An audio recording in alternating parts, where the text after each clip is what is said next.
За сайн уу? Юу вэ? За юу энд наадам сайхан болов. Өө сайхан л наадлаа. Наадам болж байгаа гэсэн шиг л амарлаа. YouTube-д ч гэсэн бүр тэр чигээр нь сайхан орхилоо. Тэгсэн Тэглээ чинь шүү те. тэгээд нэг ямар ч 8 сарын нэг хүртэл жоохон мартаад амард юм уу гэсэн чинь ярихгүй бол болохгүй заавалчгүй нэг юм дотор захтнаас нэг юм сэдв гарч ирлээ л дээ. За Энийг тэглээ харсан те. уу? Аа. Харсан харлгүй ах уу. Тий. Энэ бол маш ноцтой асуудал гэж би ер нь бол хүн болгоно л тэгэж бодож байгаа гэж айгүй ихтгэлтэй Тэ. байсан чинь энэ сумынх нь хүмүүс бас сони юм битсэн байлээ. Дэрэг тэгтээ дараагийнх нь юун дээр харуулъя. За юу болсон бэ гэхээр Аха. Хинти аймгийн Бэндэр сумын хонгор зул гээд хүүхдийн шүдний эмч бүсгүй пост оруулаад энэ тухай сэдв анхс хөндөгдсөн те. Солонгосын сайн дурын эмч нар өөрөөр хэлбэл Агнес сүлөө те. Сүмийн Христийн сүмийн Агап Христийн сүмийн одоо эмчнэр жил болгон үнгүй одоо иргэдийн эрүүл мэндийн үслэг хийдэг. Тэрэн дээр шүдний ариутгалыг ерөөсөө хангаагүй тийм багаж хэрэгсээр үйлчилсэн. Тэгээд энийг эсэргүүцсэн байр сууриа хонгор зул эмч илэрхийлсэн. За ийм нэг сенсацтэй мэдээ болжээ. За чи өөрийнхөө энэ тухай ярина уу? Юу гэж бодож байна? Тэгээд ер нь юу л яасан. Тэгээд ер нь өөрөө л эхлээд анхлыг мэдээгүй юм бэлээ. Нөгөө суманд нь очиод энэ эмч нар чинь тэгээд ингээ үзлэг хийж агаад манай эмч ч гэсэн за ингээд харъя гэд яваад орсон чинь аимшигтай ингээд энэ зургнууд нь ч гэсэн угаасаа хараас амар байгаа байхгүй. Тэр нэг цагаан альчууранда нэг юм шиг одоо ийм ариутгалын шингэн ч юм уу нэг юм уусгацсан. Тэгэл тэргүүрээ арчаал ингээд юу ягаад хүмүүсийн шүдийг үзээд байсан. Тэгээд 50 настай хүний одоо амар өрөвсцэн үнэр мөнөр орцсон шүдийг ингээд үзчихсэн багжаараа 4 мөрөв 8 настай хүүхдүүдийн шүдийг ингээд шууд үзчихсэн гэдэг нь амар санагцсан надад ёо. Энэ бол бүр байж боломгүй асуудал шүү дээ. Одоо монголчууд ч нөгөө нэг элэгний вирусээрээ бараг дэлхийд тэргүүлдэг үстэй те. Тэгсэн чинь одоо ингээд те одоо тэрийгээ юу лээ элгээ хайрлаа маярлаа элэг бүтэн Монгол энэ төр гээд монголчууд нь өөрснөө янз янзын төсөл мөсөл хэрэгжүүлээл ингээл хөрхийг хичээгээд байхад ингээ гадны эмчнэр одоо доромжилж байгаа юм шиг эренгүүтээ зүгээр л ингээл ариутгаагүй багажаар бие биенд янз янз юм. Одоо энэ бол ингээл шууд л халтж байгаа шүү дээ. За би болохоор олон жилийн өмнө яг ийм эмнэлгийн одоо орчуулганд явж байсан байхгүй юу эмч нарын. Тэгээд яг энэ процессыг нь бол ерөнхийдөө мэднэ. Яг юу болдгийг нь за тэгтээ манай талаас Монголын талаас бол бас анхааруулжтай зүйлс ер нь бол байдаг. Яг ёс суртахуунтай одоо сайн эмчнэр ирэх юм бол мэдээч хэрэг нэг удаагийн багаж хэрэгслэгээр ерөөсөө Монголд одоо үзүүж чадахгүй нарийн мэрэгжлийн эмчнэр очиод оншийг нь тодруулаад дор тухайд нь ингээ үзээд явдаг байхгүй юу? Маш их хүн одоо үзүүлдэг. Сайн дурынх болохоор нэгээс 2 хоногт нэг аймаг сум дээр байрлал цаашаа ингээ явцдаг байхгүй юу? Тэгээ энэ эмчнэр ч гэсэн маш их ачаалттай байдаг. Гол нь энэ яг процессыг бол би айгүй сайн одоо гоё зүйл гэж нөгөө миний туршлагаар байдаг байсан чинь энийг үзсний дараа эргээд би одоо өөрийнхөө нөгөө эмчнэртэй явж исэн үеэ сансан чинь манай эрүүл мэндийн байгууллага болоод эмнэлгийн зүгээс энэ дээр ер нь хяналт тавьдаг хүн байдгүй юм. Байдгүй юм байлээ. Яг хөө надтай хамт явж байсан одоо эмчнэр болохоор айгүй ёс суртахуунтай сайн эмчнэр байсан учраас ерөөсөө ийм асуудал бол гарч байгаагүй дандаа нэг удаагийн одоо үслэг юм бэлээ те тэднээ өөртөө бараг улсаасаа ингээд авчирсан байсан. Тэрнтэй хамт орчуулга хийж явж байсан Монгол оюутан одоо хүүхдүүд бас байгаа шүү дээ. Тэр эмчнэр ингээд шууд үслэгээ хийхгүй орчуулагч гэж байгаа дандаа эмч болгонд хажууд байдаг байхгүй. Тэгэхээр тэр эмчээр сурж байгаа хүүхдүүд их хвшлэн тэр орчуулгыг нь хамт хийж ингэж явдаг хүүхдүүд маань бол хянаад явцдаг. Гэвч яг одоо эрүүл мэндийн байгууллагын зүгээс хяналт ерөөсөө байдгүй байхгүй. Бид нар хэдэн сарын хэдэнд ингээ очиод үнгүй үзлэг хийнэ гингүүт эмнэлгийнхаа байрыг ч юм уу те сургуулийн байрыг ингээ гаргаж өгдөг. Тэгээд эрүүл мэндийн байгууллагаас ерөөсөө ирж хяндаггүй байхгүй. Тэгэхээр энэ бол өөрөө бас манай эрүүл мэндийн яамны айгуу тийм доогдолтой систем. Үнгүй ингээл үзлэг хийн гингүүт ямар сайн ингээл ингэж хүлээж авч байгаа боловч тухайн процесс нь яг зөв явагдаж байгаа мó зөв онш тавьж байгаа мó одоо ямар ийм тан хэрглэж байгаа тий. Яг одоо энэ шүдний хувьд бол ариутгалаа хийж байгаа мó эсхийг бас ингээ хиндгүү гэдэг нь энэгээр гарч ирж байгаа гэсэн үг л дээ тий. Тийм шүү дээ. Одоо энэ нөгөө нэг өрнүүдийг жишээлбэл тэр цэнхэр таганд л ариутгах гэсэн гэж байгаа байхгүй айгүй амар байгаа шүү дээ. Тий, энэ одоо тэгээд айгүй ноцтой асуудал байгаа. Тэгээд энийг одоо эрүүл мэндийн яам яаж шийдхийг хэдүүлээ харъя да тий. Энэ аймгийн эрүүл мэндийн төвийнх нь дарга болохоор чи ийм жижиг асуудлыг дэвэргээд бидний одоо нөгөө Солонгостой гадагшаа явж туршлага солилцох ийм ажил цадаа боллоо гэсэн бэлээ. Харин тийм бэлээ. Тэр өөр айгүй сонин те өөрийнхөө Солонгос явах тэр нэг хэдхэн хүний Солонгос явах асуудлыг сумынхаа одоо нөгөө нэг иргэдийн эрүүл мэндээр юу солилцож байгаа гэсэн үг шүү дээ те даварцсан. Тэгснээр тэр нөгөө нэг Солонгос эмчин тэр нөгөө нэг манай эмчид юу гэж хэлсэн бэ гэхээр манай эмч өөрөө бичсэн байсан шүү дээ. Монголд эмчилгээ ингэж л явагддаг гэж бодсон. Ингэж л бид нар ойлгосон. Хэддүгээр 100 бай тий. Хамгийн амар нь тий. Амар мохот доромжлсон тий. Доромжлол байгаа сте амар том доромжлол. Ингэж л явагддаг гэж бид нар ойлгосон шүү дээ гэж хэлсэн гэсэн. Дэлхийн даяар энэ халдвар хамгааллын тухай ойлголт бүх улсын тий Африкийн эмчнэр ч хүртэл мэддэг болсон байгаа үед ингэж явна гэхээр энэ эмчнэр нь өөрөө шаардлага хангасан эмчнэр юм уу? Айгу сонио асуудал тий. Тийм зөвшөөрөл аваагүй юм байна гэсэн. Нөгөө нэг эрүүл мэндийн нийслэлийн эрүүл мэндийн газар улсын одоо нөгөө нэг яам амнаас зөвшөөрөл байхгүй зүгээр л өөрснөө дураараа тэр сүм дээр ирээл тэр нэг сүмийн агап гэдэг эмнэлэгтэй холбогдоод тэдний нэрэн доор явж байгаа бол тийм хүмүүс юм байна гэдгсэн байлээ. Тэгээ яг ууг нь бол энэ процесс нь манай яамны процесс гадаадаас ийм эмчнэр сайн дур эмчнэр ирэхэд айгүй олон хүндрэлтэй процесс байдаг байхгүй юу. Тэр нь бол төрлийн айгүй зөв. Тухайн эмчнэрийн яг хаана ажилладаг төгссөн дипломыг нь тий орчуулгын нь ингээд юутэй хэдэн сарын өмнө одоо яамны эрүүл мэндийн төв рүү явуулдаг байхгүй. Тэгээд хэрвээ өөрсдийнхөө усаас им авчрах юм бол тэр им нь ямар үйлдвэрийн ямар имийн найрлага нь юу юм тий тэднийг нь бүгднийг ингэж одоо урьдчилж манай улсын хэллэлээр ингэж эрүүл мэндийн яамаар шалгуулж орж ирсний дараа тэр имийг угаасаа хэлээр хэмжээний им оруулж болохгүй шүү дээ тий им нэг удаагийн хэрэгслүүдийг татваргүйгээр ингэж оруулах нөхцөлийг бүрдүүлж өгдөг. Тэгэхээр энэ им одоо тухайн агап гээд явуулын имлэг нь өөрөө бас айгу асуудалтай л имлэг байгаа байна л та тий. Харин тэгээд яг зөвхөн шүдний одоо нөгөө үзлэг дээр гарсан асуудал нь энэ гэж байгаа байхгүй. Тэгээд айгу өөр олон төрлийн үзлэг үзсэн бэлээ нэмчнэр нь. Тэгэнгүүтээ тэнд нөгөө нэг амбулатор дээр ингээд зүгээр цаг авцсан үзүүлэхээ сууж байгаа хүмүүст бас үнгүй янз бүрийн юм тарааж исэн гэж бичсэн байгаа байхгүй юу? Тэгэхээр тэр чинь бас нэг тийм үнгүй юм тараан тэр чинь ингээд зөв зүгээр яг юм уу хугацаа нь хизээд дууссан яг юун сайн айгу сонин тэр бас яг ямар учиртай. Тэрийг бол яг орж ирэхийнх нь өмнө Монголын эрүүл мэндийн одоо тэр төв гэж байгаа шүү дээ тий.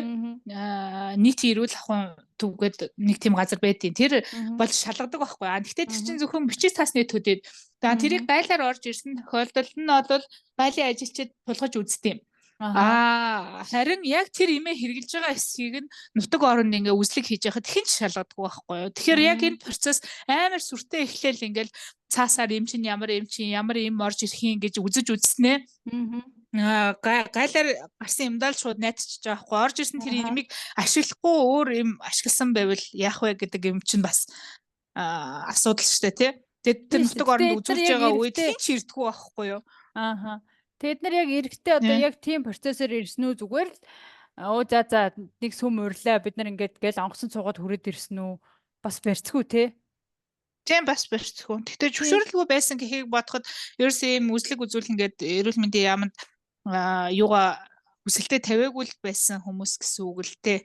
Тий харин тий зүгээр сүмийн урилгаар ч юм уу одоо нэг хамтран ажиллах юм уугаар зүгээр ингээд нэг хэдэн солонгос эмчнэр сайн дурын солонгос эмчнэр тэгэл ингээд цүнхөө үрэл хаашаа ч юм Африк руу ч юм уу явдаг хүмүүс байж бас болно шүү дээ тий. Тэгэл за энэ удаа Монгол руу гээл бөөнөрөө ингээд падгээ хүрээд ирсэн юм шиг надад санагдаад байгаа байхгүй юу.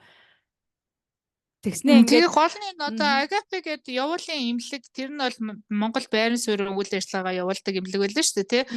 Тэр нь имлэгийн одоо хариуцлага бас тооцох хэрэгтэй л дээ. Тэр имлэг дээр ирсэн л энэ сүмийн хүмүүс манайхтай ямар ч холбоорлгүй гэсэн өөрсдөө бас мэдээлэл гаргасан бэлээ. өөртөө тэгэж хамтаа явж үзүүлсэн юм бол тэрнтэй холбоотой эмчнэр гэсэн үг шүү дээ. Манай эмнэлгийн эмч биш гэсэн мэдээлэл бичсэн байсан. Харин тэгсээр нэ айгуу санаа энэ удаа асуудал гарангуут ингэж бичсэн хэрнээ өмнө нь болохоор ингээд өөр аймагуудаар явсан гэж бас бичээд байгаа байхгүй юу? За байж хавар ингээд нөгөө арангаагаар хүртэл явсан гэсэн эднэр чинь. Яг энэ агап эднэр. Тэгээд нэг хүн хүүшээ манай аймагт арангаад ирсэн штэ энэ чи ямар амар юм бэ? Тухайн үед процесс ямар байсныг үнэндээ санахгүй байна гэд. Гэхдээ манай бас хүмүүс өөрсөнд нь бас асуудал байгаа байхгүй юу? Гадаадын эмч гингүүтэл нэг шүтэж гүүгээл тэгэл яадаг ч байсан л үзүүлъя гэл үнгүй гингүүт бөөнөрөө бүр ингээд хөрхөө би бол энэ дээр эсрэг байр суурьтай байгаа байхгүй юу?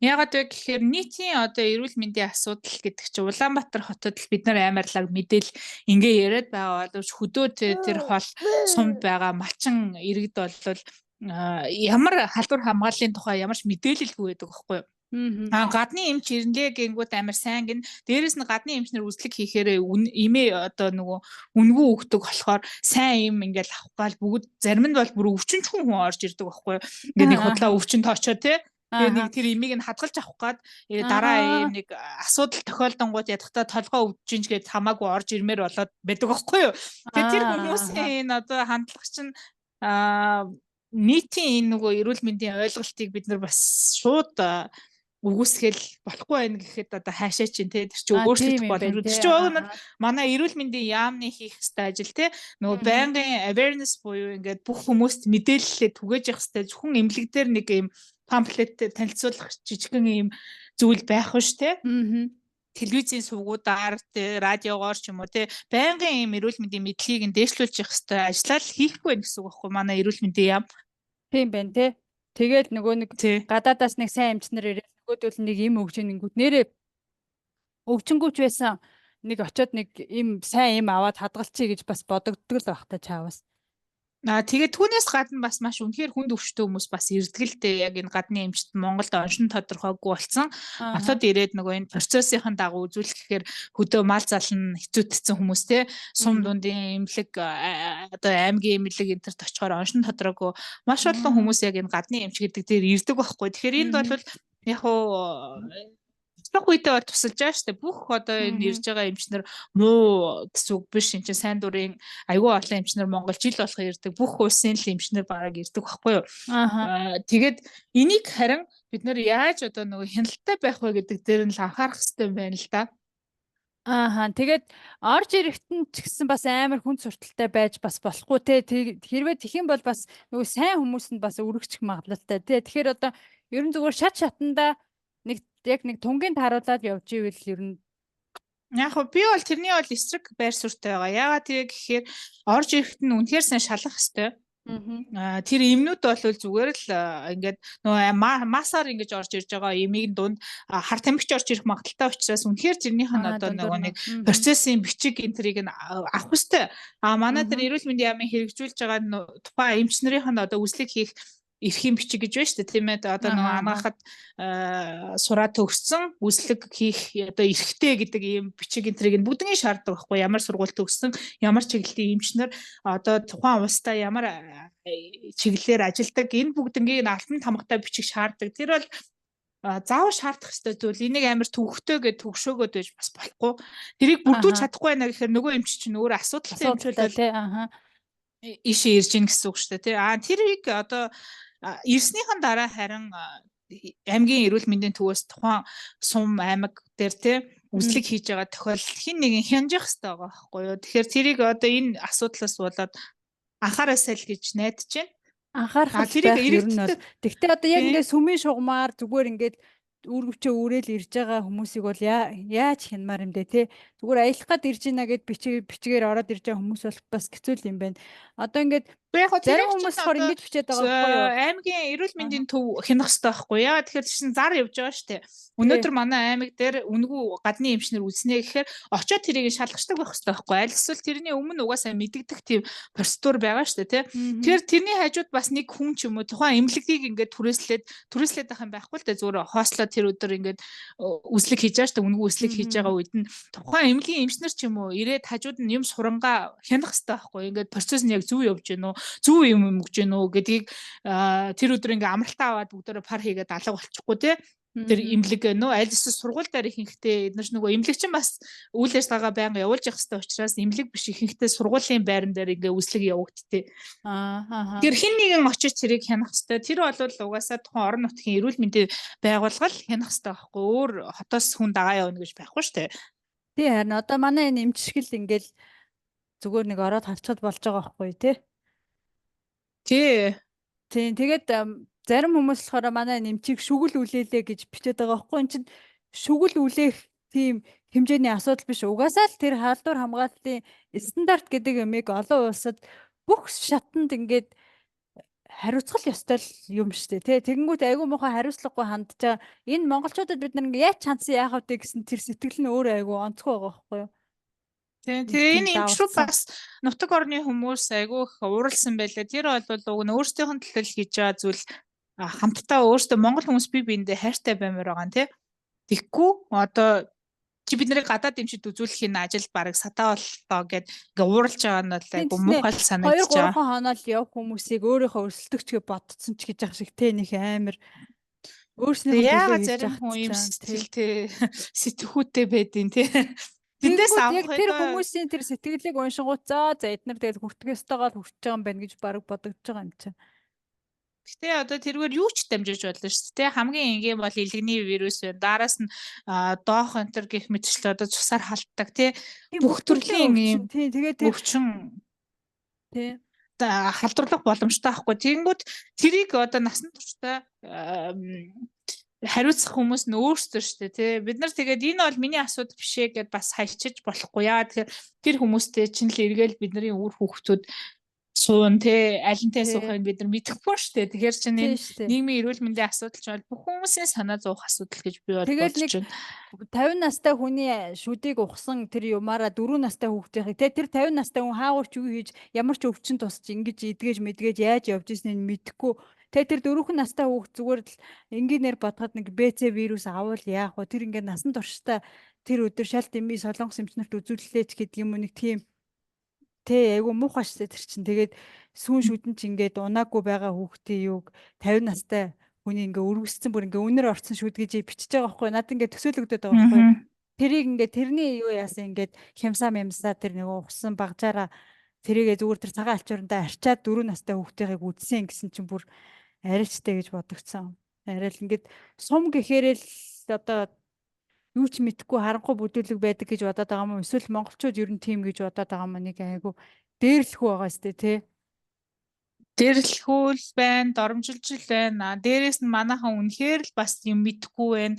Тэрийг одоо ингээ үзүүлээд хэвтэж явахдаа миний хажууд ариутгалын процесстэй тий шинэ нэг удаагийн ингээд одоо Монголд бол багжаа нэг удаагийнхаар ингээ ариутгсан багаж гаргаж ирээд хэрэглэдэж штэ. Одоо хотын байгуу эмнэлгүүд бол нүдэн дээр үзүүлдэг тий.